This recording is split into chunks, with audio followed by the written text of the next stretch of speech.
El director de la DIJÍN, el general Jorge Rodríguez, entrega más detalles de la masacre de 4 niños en el departamento de Caquetá. Anuncia más capturas. Capturada vecina de los niños asesinados en Caquetá. Minutos antes dijo que era inocente. Capturado a Lacey Vega García, cuarto implicado en el caso de la masacre de 4 niños en el departamento de Caquetá. El Nelson Carrillo, alias Chencho, confesó a la fiscalía su participación en la masacre de la familia Vanegas Grimaldo. Interceptaciones telefónicas legales permitieron la captura de 2 de los implicados en la masacre de 4 niños en el departamento de Caquetá. El expresidente César Gaviria advierte que su propuesta de justicia transicional para los civiles no combatientes es necesaria para terminar la guerra en Colombia. Propuesta sobre justicia transicional del expresidente Gaviria es ideal para cerrar las heridas causadas por el conflicto en el país, aseguró el ministro de Defensa. Corte Constitucional clama por terminación del conflicto armado. Al firmar la ley estatutaria de salud, el presidente Juan Manuel Santos dice que se acaba el llamado paseo de la muerte y la prestación de los servicios de urgencia se vuelve obligatoria.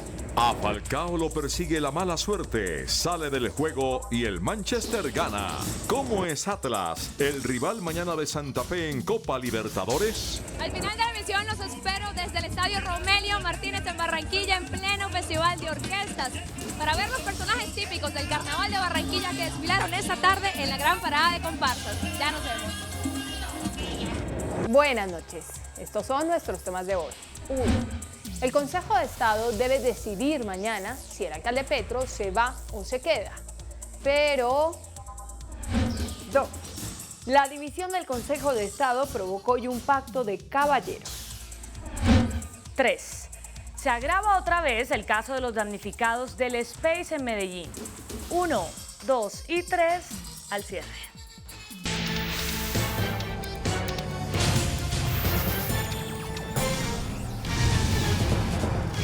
Buenas noches. Las autoridades tienen prácticamente esclarecido el crimen de los 4 menores de la familia Vanegas Grimaldo, ocurrido en zona rural de Florencia, en el Caquetá.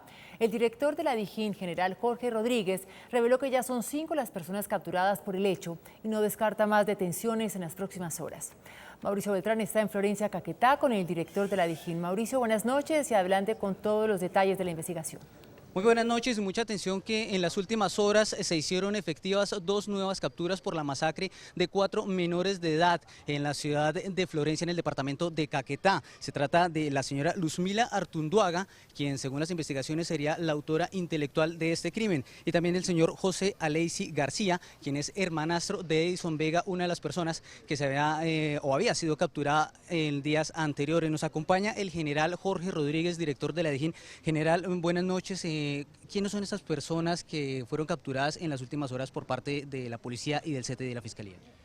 Bueno, es decir, toda la investigación aportó elementos probatorios que fueron mirados por la Fiscalía General de la Nación, y el CTI de la Fiscalía y la Policía Nacional hicieron la materialización de estas capturas. Esta señora está vista como una de las determinadoras del hecho, además de entregarle el dinero a una de las personas una vez pasado el hecho. Y José Alexis es la persona, de acuerdo con las versiones de los demás implicados en el hecho, es la persona que entrega la información de dónde se encontraban los niños para ser ubicados los demás menores que fueron ultimados, además de algunas reuniones aquí en Florencia preparatorias de este hecho criminal. General, ¿quién es alias Chencho y qué papel jugó en todo este crimen?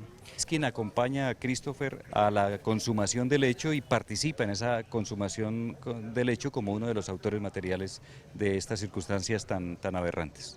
Efectivamente hay una orden de captura que está pendiente en este momento. Sí, hay una orden de captura pendiente que esperamos materializar en las próximas horas y aportar nuevos elementos para la continuación de la investigación. Muchas gracias, general. En las próximas horas serán presentadas estas personas que fueron capturadas en las últimas horas ante un juez de garantías, donde se les imputará el delito de homicidio, también el de porte ilegal de armas, hurto, entre otros cargos que serán legalizados ante un juez de garantías efectivamente, y posteriormente se solicitará su medida de aseguramiento. Eso es todo por ahora desde la ciudad de Florencia, en el departamento de Caquetá. Continúen ustedes en estudio. Mauricio Beltrán, CMI, La Noticia.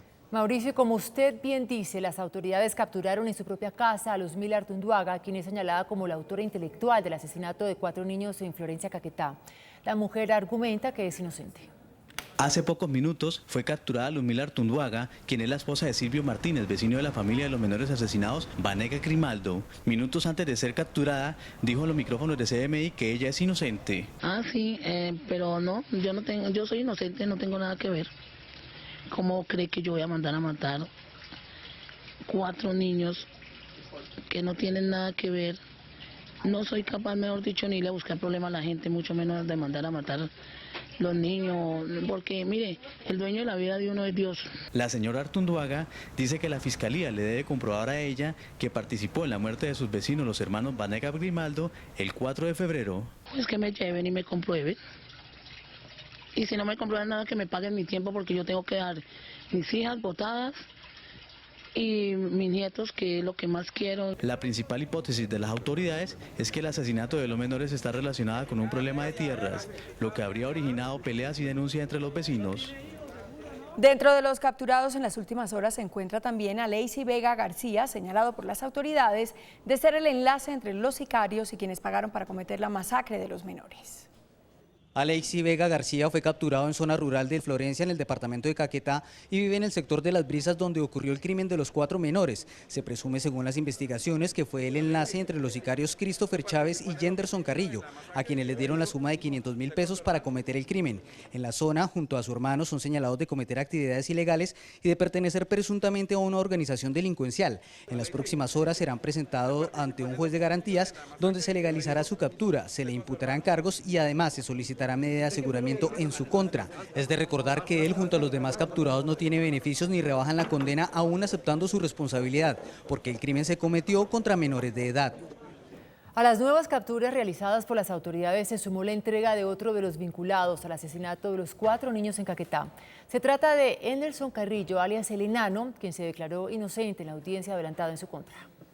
En horas de la mañana y antes de ser capturado se entregó Henderson Carrillo Ordóñez, alias El Enano, quien está involucrado en la masacre de los 4 niños de Florencia, Caquetá. Él manifiesta que tenía que entregarse porque prácticamente tenía el barrio por cárcel ante los diferentes operativos que estaba haciendo la Policía Nacional para capturarlo. Según las autoridades, Carrillo es una de las personas de las que se había realizado el retrato hablado y fue quien manejó la moto, además de estar en el momento y en el lugar del asesinato. Fue contactado, lo acompañó, se llevaron al hijo mayor, el niño de 17 años, llegaron al sitio donde estaban los niños y él se encargó prácticamente de custodiar a los niños, en tanto Christopher los iba asesinando. Como dato curioso, las autoridades revelaron una foto en la que se puede apreciar un tatuaje que tenía en su brazo, en el que se puede leer la oración del sicario. La policía señaló que alias El Enano o Chencho está colaborando con la justicia y que reveló que sobre el río Hacha habían botado el arma con la que asesinaron a los 4 niños. Las autoridades creen que hay por lo menos 8 personas vinculadas en la muerte de los 4 menores de edad y en las próximas horas habrá más capturas. Las autoridades también revelaron a partes de las grabaciones realizadas a 2 líneas telefónicas que fueron interceptadas y que sirvieron para capturar a 2 de los implicados en el múltiple crimen de los menores, entre ellos al autor material de los hechos. Estas 2 interceptaciones fueron pieza clave para dar con el paradero de Christopher Chávez y Edison Vega, los 2 primeros capturados por la masacre de los 4 niños en Caquetá. En la primera se escucha a la madre de Chávez hablando con uno de sus hermanos. Aló, ¿cómo están? Bien, muchachos. Avisan que están echándole piso para armar otra pieza. ¿Y si lo estoy enseñando ahí? No, está más flojo, yo lo eché acá. Que piérdale las cosas de Christopher. En la segunda grabación, 2 hombres hablan de una maniobra para ocultar la motocicleta que fue utilizada para huir luego de cometer el crimen. Es más fácil bajarle la coraza y eso. O sea, consíguela aquí, yo no entiendo. Porque es que lo que pasa es que para allá donde estoy yo no me he podido meter porque tengo 2 clientes allá en la pura entrada. Eso es lo mejor, mijito, haga lo que sea fresco, que para adelante es para adelante, y bueno, está bien. Basado en las pruebas presentadas por la Fiscalía, un juez de Florencia dictó medida de aseguramiento contra Chávez y Vega. CMI reconstruyó el organigrama de la forma como presuntamente operaron los vinculados con el múltiple homicidio de 4 menores en Caquetá. En total son 5 las personas detenidas por las autoridades, pero la investigación da cuenta de 3 sospechosos más. Luzmila Artunduaga es señalada por las autoridades como la autora intelectual y cabeza del macabro crimen de 4 niños en Florencia, Caquetá. Ella habría contactado a Edison Vega García y su hermano Aleiser García Ramírez para que contrataran una banda de sicarios que acabara con la vida de Jairo Vanegas, padre de los 4 menores. Según la investigación de las autoridades, Edison Vega llamó desde la vereda Las Brisas a Christopher Chávez Cuellar, alias El Desalmado, para proponerle el delito. Tras recibir el primer pago de 500.000 pesos, El Desalmado contrató a Anderson Carrillo Ordóñez, alias Chencho o El Enano, quien se entregó a la policía esta mañana y aceptó que manejó la moto en que llegaron al lugar y que luego fue enterrada por partes. A estos 5 detenidos se suman 3 personas más: un transportador de carga interesado en montar en el lote de los Vanegas un estadero, una mujer que acompañaba a Edison cuando hizo el primer contacto con los sicarios y un hombre que habría entregado el pago inicial. El expresidente César Gaviria propuso justicia transicional para miles de miembros de la sociedad civil que no fueron combatientes, pero que de una u otra manera han sido protagonistas del conflicto colombiano. El expresidente César Gaviria explicó que sería inconveniente que, tal como sucedió con la Ley de Justicia y Paz para los paramilitares, volvieran a ser omitidos beneficios para quienes fueron financiadores o auxiliadores o pactaron compromisos con cualquiera de los actores del conflicto. La guerra hay que terminarla. Hay que dejar, en el momento en que se firme la paz, hay que dejar de abrir procesos, hay que dejar esa parte de Colombia atrás. Todos tenemos que estar tranquilos de que las acciones de la guerra, de que solo va a haber las sanciones que genera la justicia transicional y de que los procesos de la guerra van a quedar atrás.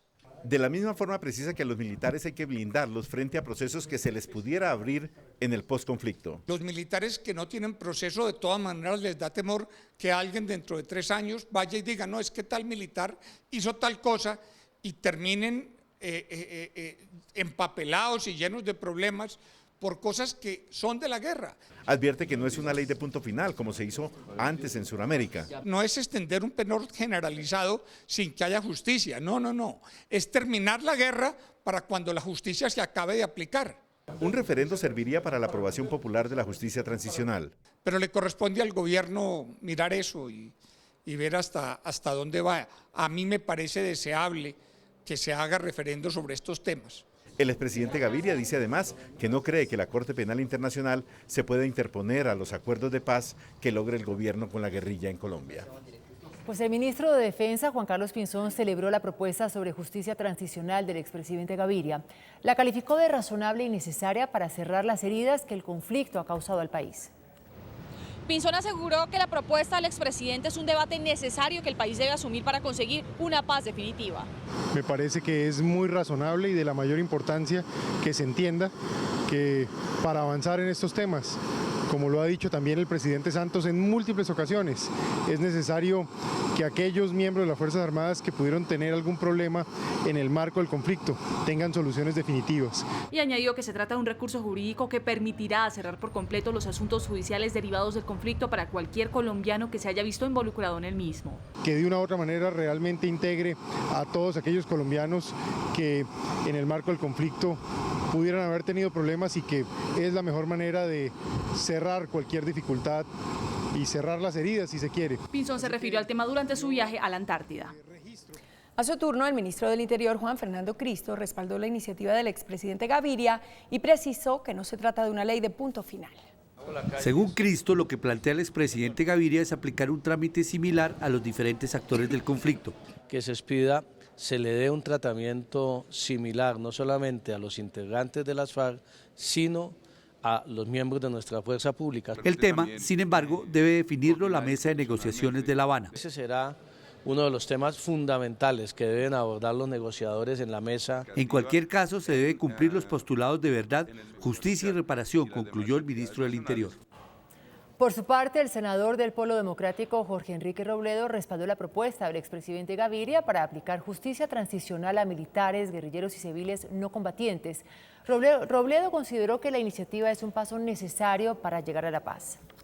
El senador Jorge Enrique Robledo salió en apoyo de la propuesta del expresidente César Gaviria para lograr en Colombia una paz estable y duradera. Yo creo que apuntan, digamos, en general en una dirección que es acertada. Ahora, los detalles habrá que mirarlos y estos son temas muy complejos. Pero la idea de que se cubra a todos los implicados, la idea de que no tenga reversa lo que se termine acordando y la idea de que los colombianos podamos decidir sin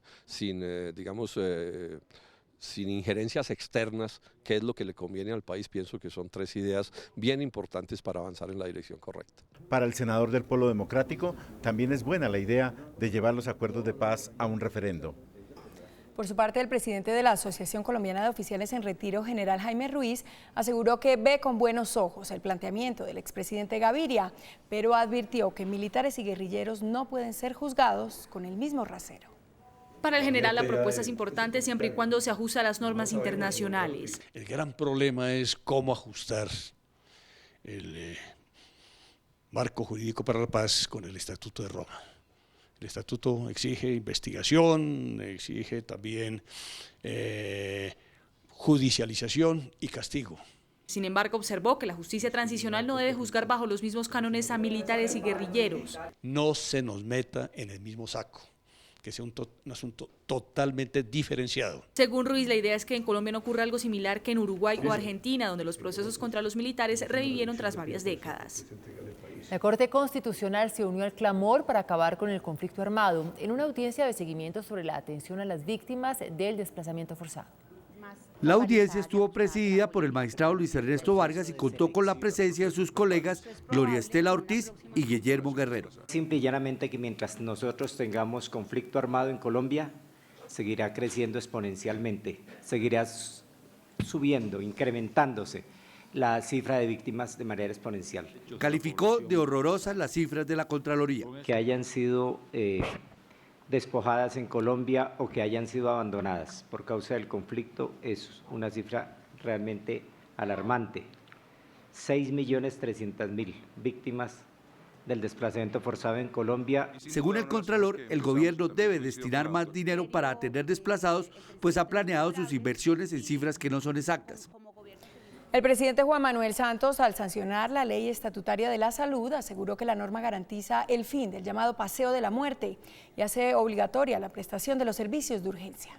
El presidente Juan Manuel Santos aseguró que es la primera vez desde la Constitución del 91 que se reglamenta un derecho fundamental. Se acaba el paseo de la muerte, se acaban las excusas para interrumpir tratamientos de los pacientes. Se acaban los abusos en precios de medicamentos. Explicó qué significa en la práctica que la salud ya no sea solamente un servicio. Antes los pacientes tenían derecho únicamente a lo que estuviera incluido en el POS. Ahora tendrán derecho a todo excepto a lo que esté expresamente excluido del POS. No más barreras de acceso a urgencias. En urgencias sí o sí, todos deben ser atendidos. El mandatario destacó que con esta ley ni la EPS ni el hospital pueden obligar prescripciones que el médico no considere. La ley garantiza la autonomía y la autorregulación de profesionales de la salud, lo que va a redundar en mejoras en la calidad de la atención de los pacientes. ASEMI, el gremio que agrupa a las EPS, apoya esta ley, pero tiene su preocupación respecto a la ampliación del POS, Plan Obligatorio de Salud. Si la nación consigue los recursos para que sea una realidad, va a ser muy bueno para el país. Pero si no los consigue, si no consigue esos 5 o 10 billones adicionales por año, va a ser una nueva frustración. El presidente Santos también aclaró que la ley estatutaria preserva el mecanismo de la tutela. Los homicidios en Bogotá entre bandas de microtráfico se dispararon durante el primer mes de este año, así lo revela un estudio de la Secretaría de Gobierno. Mientras en enero de 2014 se presentaron 98 homicidios en Bogotá, en el mismo mes de 2015 se registraron 116 asesinatos, un aumento del 18%. Un aumento de 18 casos y ese aumento significa 3 aspectos fundamentales. Uno ligado a las venganzas relacionadas con el problema del microtráfico. Usme y Santa Fe fueron las localidades donde más aumentaron estos casos. El alcalde Gustavo Petro afirmó que busca atacar los nuevos puntos de venta de droga surgidos tras la intervención del Bronx y donde se han incrementado las cifras de inseguridad. Lo que estas mafias han tenido como reacción a la lucha del Bogotá Humana contra ellas es usar el bazuco para ir desplazando al habitante de la calle a colonizar nuevas zonas de la ciudad con la perspectiva de montar nuevos centros comerciales de la droga. La tasa de homicidios por cada 100.000 habitantes se mantiene en 17.5%. La DIAN puso en marcha un plan de pago para que los morosos del fisco se pongan al día. 3 fechas especiales fijó la DIAN para que los morosos de la entidad se pongan al día con sus contribuciones. El 23 de febrero será la primera fecha, mientras que la segunda el 27 del mismo mes. El 31 de mayo será la tercera jornada de pago. Las 2 primeras beneficiarán a más de 4.800 deudores que tienen saldos pendientes o que se mantienen como omisos. Quienes se hayan acogido a condiciones especiales de pago anteriores y tengan algún saldo pendiente con la DIAN, un saldo que supere los 27.485 pesos, van a poder pagar esa diferencia. El tercer pago es para todos los impuestos desde 2012 y años anteriores. Se tendrá un descuento del 80%. La principal evasión se presenta en renta, cartera que asciende al 1.25 billones de pesos. Que nos habían omitido ingresos, aún de los que habían declarado, por 1.25 billones de pesos. Con esas personas, pues Fiscalización sigue su proceso de requerirlo porque ahí está la información. Los morosos se concentran en Bogotá, Medellín y Cali. El presidente de la Cámara Colombiana de Servicios Petroleros, Rubén Darío Lizarralde, reveló que varios sectores de la economía implementarán proyectos agroindustriales en zonas aledañas a campos petroleros para mitigar los efectos del desplome en los precios del crudo.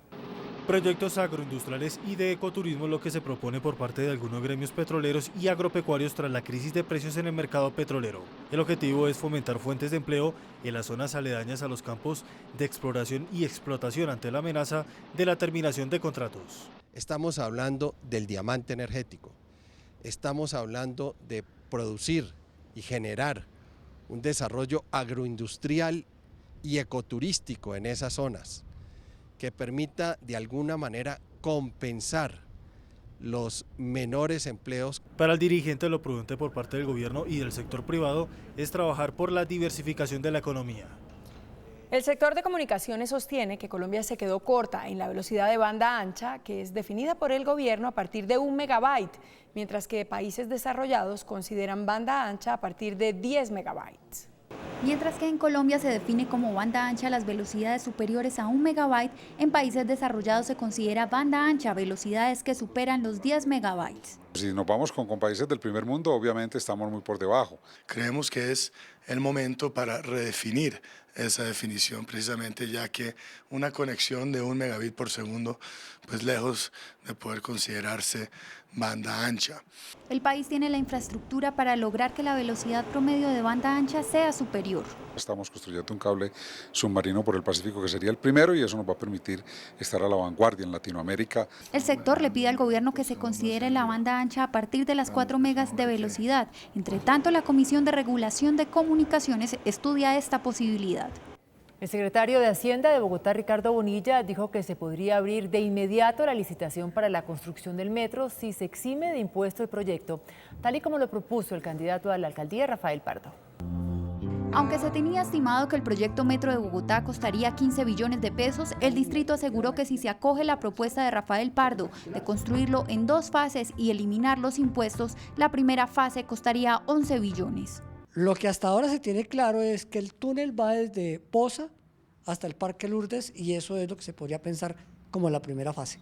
Los estudios señalan que esta fase deberá ser construida en túnel y dejar el método de trinchera que afectaría la movilidad para la fase Lourdes calle 127. Sí es importante que la primera fase que se licite sea la del túnel. ¿Por qué?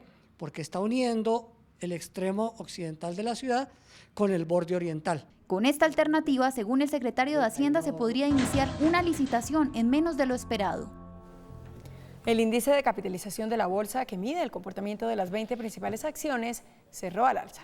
El índice de capitalización de la Bolsa de Valores de Colombia subió 0,08% a 1.398 puntos. El alza más importante de la jornada fue la empresa Cemex, 1,37% a 14.800 pesos. La baja más importante de la jornada fue la acción del Banco de Occidente, 2,15% a 40.100 pesos. La acción más transada fue Isagen, 2.639 millones de pesos. El precio del dólar se mantuvo estable. Indicadores económicos del día en CM. La tasa representativa del mercado que regirá para mañana martes será de 2.376 pesos con 23 centavos. Los profesionales de cambio compran la divisa en 2.250 pesos y la venden en 2.290 pesos. Un euro cuesta 2.707 pesos con 23 centavos. La libra de café se cotiza a $1 con 63 centavos. El azúcar se transa a 14,88 centavos de dólar la libra. El barril de petróleo WTI se cotiza a $52.72. Una acción de Ecopetrol cuesta 2.185 pesos. Ganó el Manchester United y avanzó a los cuartos de final de la Copa FA. Ya volvemos. La tradición y la fantasía se conjugaron en la gran parada de comparsas en el Carnaval de Barranquilla. Después de comerciales, los espero desde el Estadio Romelio Martínez con el Festival de Orquestas.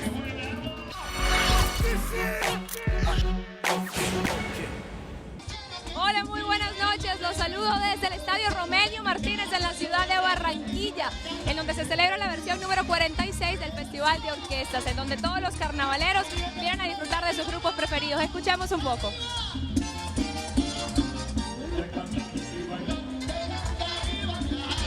Y en esta misma tarima más tarde será el panameño Rubén Blades quien se encargue de dar la nota musical. Y ahora quiero que vean cómo disfrutamos esta tarde la gran parada de comparsas. Brillo, alegría y color. La gran parada de comparsas recoge la tradición y la mezcla con las influencias foráneas. Un despliegue de alegría, baile y espíritu currambero.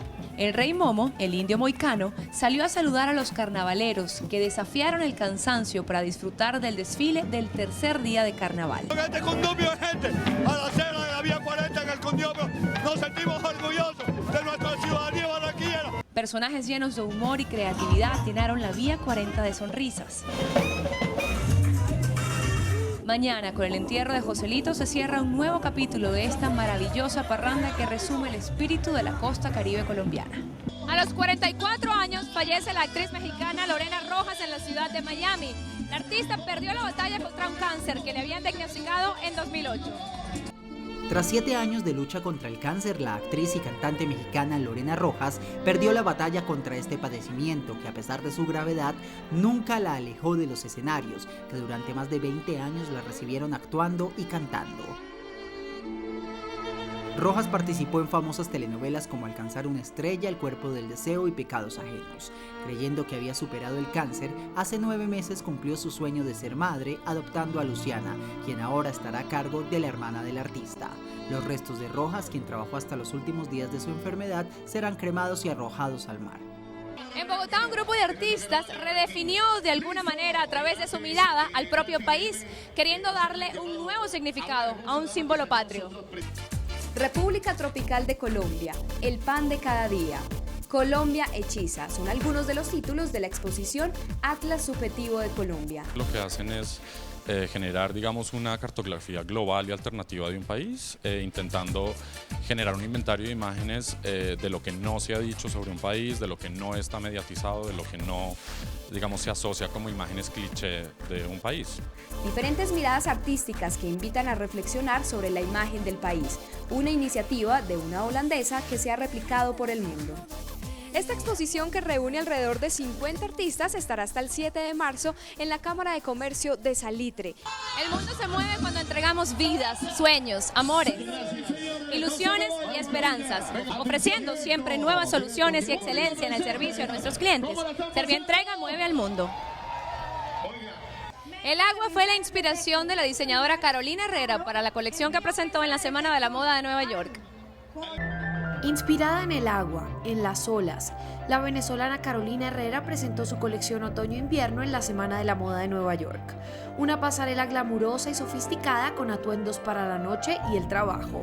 La modelo estadounidense Karlie Kloss fue la encargada de abrir y cerrar el desfile, en el que se presentaron trajes formales en tonos grises, azules, blancos, plateados y con algunos toques rojos.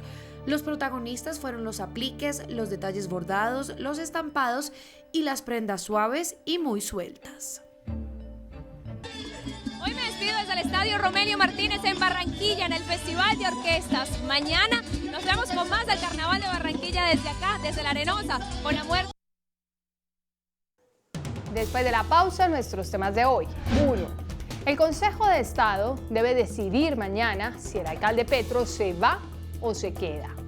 Pero 2. La dimisión del Consejo de Estado provocó hoy un pacto de caballeros. 3. Se agrava otra vez el caso de los damnificados del Space en Medellín. 1, 2 y 3 después de comerciales.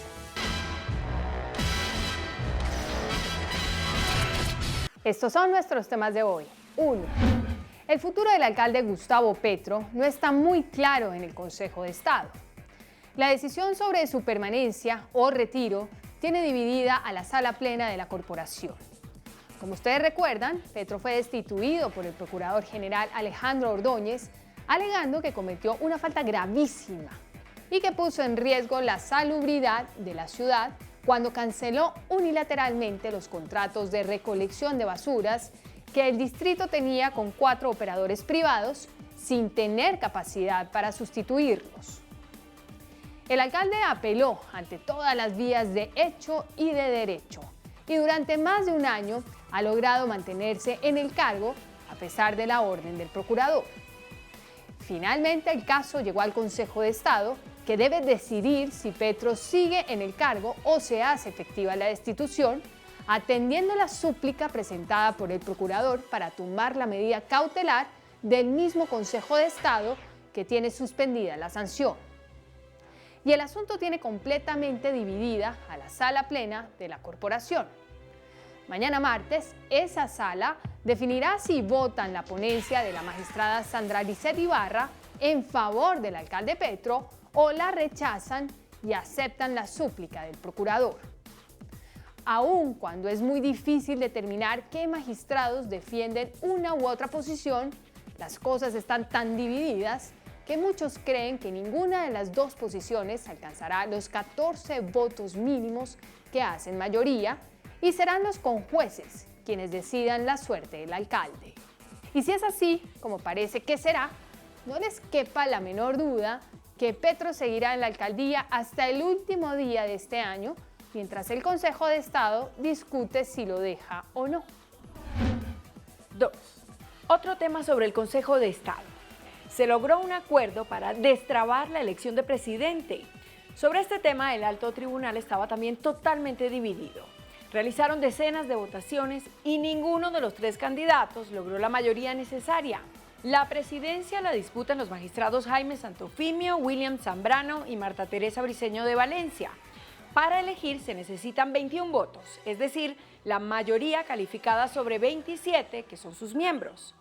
El acuerdo de hoy o pacto de caballeros consistió en que el magistrado que más votos obtenga en la sesión de mañana recibirá la adhesión de los 2 derrotados.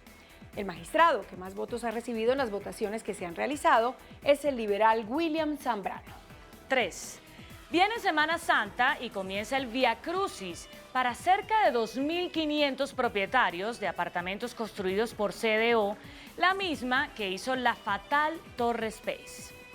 La ruta del Calvario se inició cuando debieron abandonar sus inmuebles tras ser detectadas fallas estructurales en las construcciones que habitaban.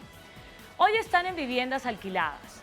El arriendo lo paga directamente el grupo CDO, que destina 800 millones de pesos mensuales para pagar esos alquileres. Y aquí viene la noticia bomba. Resulta que el dinero destinado para pagar los arriendos se está agotando y se está raspando la olla. Un depósito fiduciario que creó el grupo CDO para asumir esos gastos y las obras de repotenciación de las estructuras que registran fallas tiene un saldo bajísimo. De los 23.666 millones con los que arrancó el depósito, se han gastado 22.800 millones. Hoy el saldo es de 943 millones de pesos. La situación es tan delicada que el Super Sociedades, Francisco Reyes, convocó para este miércoles una cumbre extraordinaria en la que participarán el ministro de Vivienda, la Procuraduría, la Superindustria, la Defensoría del Pueblo y la Alcaldía de Medellín. En el cónclave se intentará buscar una solución para las 2.500 familias que están al borde de quedarse sin las propiedades que compraron y sin un lugar donde vivir, por lo menos en alquiler. No debería hacerlo, pero voy a repetir lo que cantan los damnificados sobre la promesa de CDO. Voy a hacerte una casa en el aire. Hasta mañana. Que descanse.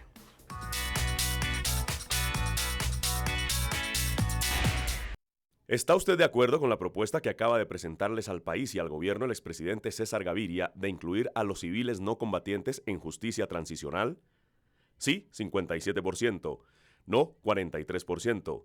Total votos hasta el momento, 232.